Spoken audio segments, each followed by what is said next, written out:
पुत्र को कहते हैं भूख मार हरण के लिए भगवान अवतार लेते हैं। तो ऐसे ही किसी से बात हो रही थी तो बोले कि भूखी तो पृथ्वी तो कोई भारा ग्रंथ तो नहीं है, जो भी भूख जन्मेंगे तो इसी से जन्मेंगे और बनने के बाद इसी में मिल जाएंगे, तो भार कैसे बढ़ जाता है? अच्छा, बढ़िया। माने पृथ्वी का वजन ज़्यादा रहता है, चलने फिरने वाले प्राणियों का वजन कम होता है। यही पृथ्वी के लिए भार रूप कैसे हुए, यही ना? पृथ्वी का वजन ज़्यादा है या प्राणियों का वजन ज़्यादा है? हाँ, तो भार कैसे हो गए? सबसे गरुआ कौन है, वो कौन बताते?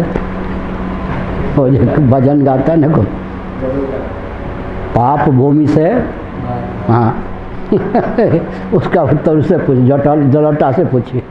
क्या एक बार बम्बई में चौमासा करे थे महाराज पूर्वाचार्य जी, हम इस पद पर नहीं थे, हम पढ़ रहे थे और उन्होंने कभी ये भजन सुना नहीं था। एक ने क्या किया, द्वादशी के दिन प्रश्नोत्तर होता था ना, पुराण की कथा नहीं कही जाती है। एक ने कुछ पूछ दिया कि पृथ्वी से भारी कौन है। अब अपने सारे व्याकरण और वेदांत की योग्यता लगा के और उत्तर दे रहा है, तो वो वैसे मुँह किए जा रहा था। हम समझ गए कि महाराज को तो इस पर यही याद नहीं है जलोटा वाला, और उसको जब तक जलोटा वाला उत्तर न दिया जाए तब तक वो महाराज कितने विद्वान वो फेल कर दिया उसने मन में मन, ऐसे ऐसे करे वो क्या ऐसे एक नैमिष वालों का, वो बरेली वाला जो है ना सेठ था, टीएन, हाँ, वो आ गया, पूज गुरुदेव आए थे वृंदावन में।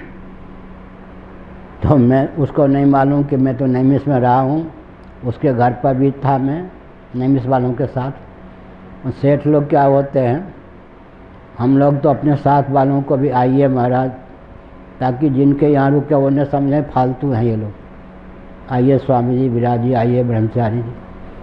प्रायः क्या होता है, महात्मा या अधिक से अधिक उनका कोई सचिव ढंग के, बाकी सबको लोग समझते हैं फालतू खाऊ। ये बहुत विकट होती स्थिति किसी काम। वो महाराज शंकर साथ स्वयं वो नहीं गिनते तो साथ दूसरे लोग भी नहीं गिनते। तो फिर वो उसे नहीं मालूम कि नैमिष वालों के साथ मैं भी उसके घर पे रहा था, टीएन सेठ। उसने पूछ दिया पूज गुरुदेव से कि महाराज जब कोई मुक्त हो जाता है तो उसके जीवन उसी समय उसको विदेह मोक्ष को नहीं मिलता, मुक्त जीव जो जीवित रहते हैं उसका रहस्य क्या है? हम महाराज अपने शास्त्रों के आधार पर बताते जाएं और वो यूँ करें, हम समझ गए इसको तो नैमिष वाला उत्तर मिलेगा, ठगने वाला तो प्रसन्न होगा। तो उसको नहीं मालूम, जब मैं बरेली गया उसके पास एक ही प्रश्न था सबको छकाने के लिए। उस गुरुदेव ने अपनी सारी योग्यता लगा ली, लेकिन उसने वो बोलता तो महाराज तो डांट भी देते। हाँ, वहाँ तो फिर वो अपना सुनता रहा और समझ गया कि इनको क्या पास कुछ बोलेंगे, खंडन करेंगे, डांट पड़ जाएगी। मैं बरेली गया, उसे नहीं मालूम कि मैं सुन ही रहा था उत्तर, और नैमिष वालों के साथ मैं रहा हूँ और उनके यहाँ उसके यहाँ रहूँ। उसने मुझे भी यही प्रश्न कर दिया। तो हमने मन में है कि एक वाक्य में उत्तर दे दूंगा, मुझको ये मान लेगा। लेकिन हमने क्या किया, वही शास्त्रीय ढंग से उत्तर दिया, यूँ यूँ करे। अब हम शंकराचार्य तो थे नहीं, आपसे उत्तर नहीं बना। हमने कहा उत्तर तो बन जाएगा, एक वाक्य में ही तुम प्रसन्न हो जाओगे। तो क्या महाराज, ज्ञानी की मौज? हाँ हमारा, तो ये उत्तर पहले क्यों नहीं दिया? हमने कहा जिसने तुमको बुद्धू बनाया उस शैली में मैंने उत्तर नहीं दिया, अब बुद्धू बनाने की शैली में उत्तर दिया। क्या कहा? हमने कहा नैमिष वालों ने तुमको बताया ना। अरे महाराज आपको कैसे मालूम? उसको हुआ कि अंतर्यामी है ये। हमने कहा ध्रुव चैतन्य का नाम सुना? अरे क्या कहना महाराज। हमने कहा वो जो नैमिष वालों के साथ ध्रुव चैतन्य था वही मैं हूँ। तुमको उन्होंने बताया था ज्ञानी की मौज, तुमने यही प्रश्न किया था? हाँ महाराज बोल, ज्ञानी चाहे 1000 वर्ष जिए, 100 वर्ष जिए, 200 वर्ष की मौज है। ज्ञानी पर क्या नियंत्रण है? यह उत्तर तुमको जचा हुआ है।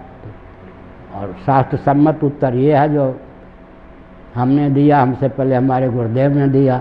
तुमको तो मूर्ख बनाने वाला उत्तर चाहिए तो लो। आगे हो गया। क्या पूछा था आपने? हाँ, क्या कह रहे? भूभार हरण का क्या? वही, पृथ्वी से भारी कौन है? भूभार हरण के लिए, भूभार माने पापी जो व्यक्ति होते हैं पृथ्वी के लिए भार रूप होते हैं, क्योंकि सारी मर्यादा, भार का अर्थ क्या होता है? मर्यादा का उच्छेद करना, ये भार है। शास्त्र सम्मत मर्यादा का उच्छेद करने वाले जो पापी होते हैं वही पृथ्वी के लिए भार स्वरूप होते हैं। क्या? भूभार हरण, भार माने पापी के हृदय में जो पाप होता है वही पृथ्वी के लिए भार है। पर्वत इत्यादि के वजन को पृथ्वी सह लेती है, लेकिन तापी जब होते हैं पृथ्वी कांपने लगती है। ठीक है। घर में माता पिता को देखा है? 4 बेटे हों 4 बेटियां हों, सब सत्कर्म परायण हो तो भार मानती है क्या माता? एक नालायक हो जाए तो मानो बेहोश हो जाती है। उसके लिए भार हो गए ना। उसका पाप, बेटे बेटी का जो पाप है वो संताप देने में समर्थ है या नहीं माता पिता को? यही भार हुआ, भूभार, पाप का भार। पुण्य के बल पर पृथ्वी प्रसन्न रहती है। पापी तापी जब राज्य करते हैं, पृथ्वी क्या है? अधिदैव की दृष्टि से जड़ है या चेतन? चेतन है ना। तो जैसे माँ, कोई बेटा बेटी नालायक हो जाए तो वो सर पे ना भी चढ़े तो अभी बोझ का अनुभव करती है नहीं? निकम्मा बेटा हो गया तो भार हो गया या नहीं? भार आभूषण। ऐसे ही पृथ्वी कांप उठती है पापी तापी राजा से प्रजा से। पाप सबसे भयंकर भार है। मर्यादा का अतिक्रमण करने वाले जो हैं वो पृथ्वी के लिए भार हैं। और कोई प्रश्न?